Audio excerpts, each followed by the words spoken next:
Hey, hey, hey, thank you for tuning in to a special episode of the Interracial Perspective Maturity Not Included podcast, a place where we discuss a wide range of topics from any to everything, but most importantly, a place to be yourself. I'm LC, and joining me as always is my beautiful co host, Aaron. Hey, Aaron, Hey, LC, welcome back, everybody. thoughts on removing negativity and toxic people from your life if Oh, it's more about building confidence and being at peace and just removing it all from your life to just be at peace with yourself and keep positive vibes around yourself and all that stuff. Because me personally, I'm a big believer in just cutting people off that are toxic because they're not beneficial to your mental health, especially if you've given them chances to be a better person. I mean, I don't know what your thoughts are on that. Well, the approach I have taken when it comes to toxic people, I little maybe this might be TMI. It's not TMI. It's just me being transparent. My father and I have had a history of a toxic relationship. So about a year or so, maybe 2 years almost ago, I didn't cut off. I just untied ties between us because I recognized that there was a certain level of draining and that I was feeling a little bit depleted. Every now and then he would come in my life and just cause chaos. Not a terrible person, because just because a person is not a bad person doesn't mean they're not toxic to your life. Right. But I had to distance myself. I had to create a boundary for myself, which is basically just saying, hey, this is the line. And if you cross this line, we gotta separate. We gotta have some type of consequence. Because if you don't have a consequence for people, you're just like, oh, please don't do this. Versus if you do this, I'm not talking to you. If you do this, you're not going to be able to have access to me. And I'm learning lately limiting my access to people, not like my family, which is my people who listen to my show and whatnot, but limiting my access to people who don't have my best interests. Well, yeah, my best interests at heart, and people who just aren't good for me. And that does not mean they're not good people, because I have a good former friend who was not good for me. So yeah, it's definitely important to either untie or cut off relationships with people when you're noticing that it's not a positive influence of your life, especially if they're distracting you from your goals and your mission for yourself and your purpose. So yeah. but I like the way that you said that as well. I think that's a good point. It's not that they're not good people, they're just not good people for you Right. necessarily to have around, but they can be good for other people. So I think that was a very well way of putting that. Yes. Yes. Right. And you don't always have to tell people, like, I'm big on no drama. I'm on that whole Hmm. Mary J. Mm. Blige album, Don't Want to Have No More Drama in My Life. Yes. I'm Yes. big on no drama. So you don't have to tell people, I'm cutting you off, you're out of my life. They'll figure it out. Exactly. Yep. And Exactly. if they want to change if they want access into your life, like say if you're a woman of the trans experience or a man of the trans experience, and your family does not respect your pronouns, and they just consistently call you he when you are a woman, or if they call you she and you're a man, they'll catch on when they don't hear from you, and they'll catch on when they're like, oh, I want to spend time with you. Well, are you gonna do you want to misgender me, or are you going to address me by my proper pronouns? Are you gonna use my proper pronouns in conversations with other people as well? So yeah, they'll figure it out. And if they want to be involved in your life and they want to be in your life, they'll come around. If they don't, mother had them, mother loved them, mother them. Okay. Well, and I was going to ask, why do you think it is difficult for some individuals to take accountability from your perspective? Oh, that's really good. I just saw something like a couple of weeks ago that says accountability feels like an attack when you're not really ready to acknowledge how your behavior harms others. And that was just like a big epiphany for me, because so many times people feel like you're personally attacking their character. Like if you tell someone something they say is homophobic has become such a trigger word for people outside of the LGBT community, because they feel like you're saying, "Oh, you hate gay people and you want to run them over with your car," da, da, da. And they're like, "I'm not that girl. I'm not that guy. I'm not that person." But I find sometimes when I'm talking with people like cis people that using things like this is harmful towards me versus saying, oh, you're being homophobic or something. So sometimes it's the language that you use, but also sometimes people just are full of the bull. And honestly, they don't want Yeah. to change. They're sometimes set in their ways and they want to be willfully ignorant. But I think it is important to extend grace when people are just learning things. Like my pronouns are they and them, and my mother is really having a difficult time with that, but she's learning and she's progressing. She's not always going to address me by they and them because she's like, my whole life I've been he and him to her. So I'm learning to extend grace. I'm like, I'm not asking for perfection because no one's perfect. And I don't even think, I mean, within, like, when you look within religion and Christianity, even Jesus flipped over a table, like he lost it. But when you like, not, you can't expect perfection from people right away, but as long as you see they're making a conscious effort, it's up to you to decide if that's enough for you. But if it's not, go ahead, let them go. But for me, seeing people make a positive, a conscious effort towards change and positivity and respect is reason enough for me to allow someone, especially like my mother, I love my mother like to life, especially like my mother in my life. So yeah. But I think that kind of goes with a thought that's been lost over time is when there's change, just change in any kind of thing, whether it's the pronouns you use, how you act, what people have to get used to.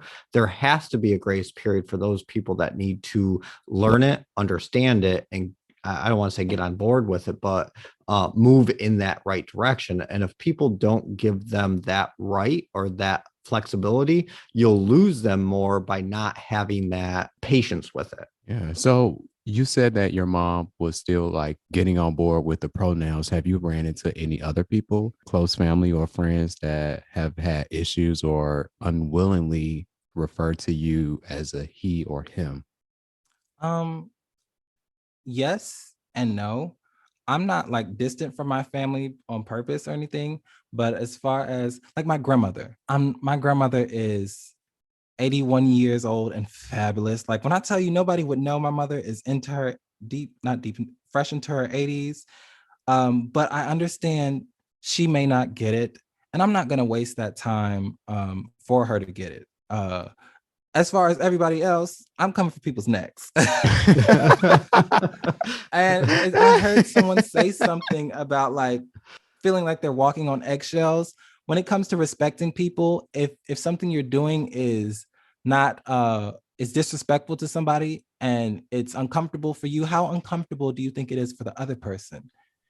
So it's like, if you can't if you aren't willing to be uncomfortable, I guess we can't operate within the same space. But I don't hold my family to the same uh candle as I would hold maybe not candle, is that the word? I don't know, child. Lame. Yeah. Yeah, I don't hold them to the same standards as I would hold a friend or someone. But a lot of my friends, most of my friends are gender nonconforming trans people. So most of us just get it. And the beautiful thing is, me, when I'm in a space and my friends say, oh, their pronouns are they and them, and they don't make a big deal out of it or anything, and we just move on and have a regular old fashioned conversation. So I love it when people, like, when I don't have to do that work of explaining what this means and this and third.